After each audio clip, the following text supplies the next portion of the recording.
వాక్య ప్రకారము ప్రవర్తించు వారినై యుండుడి. యాకోబు 1:2.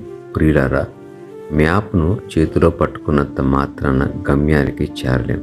మ్యాప్ చూపించిన దారిలో నడిచినప్పుడే గమ్యాన్ని చేరగలం. అలాగే దేవుని వాక్యాన్ని విని ఆచరించకపోతే ఆశీర్వాదం కలగదు. నినవే ప్రజలు యోనా మాట విని దానికి అనుగుణంగా ప్రవర్తించారు. చెడు మార్గాలను విడిచి ప్రభు వైపు తిరిగారు. నాశనం నుంచి తప్పించబడి ఆశీర్వదింపబడ్డారు. గుర్తుంచుకోండి, వాక్యాన్ని వినేవాడు జ్ఞానాన్ని పొందుతాడు. వాక్యాన్ని ఆచరించేవాడు ఆశీర్వాదాన్ని అనుభవిస్తాడు. ప్రార్థన.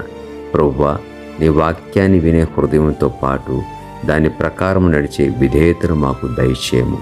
మా మాటల్లో కాదు, మా నడతలో కూడా నీ వాక్యం కనిపించినట్లు మమ్మలను మార్చుము.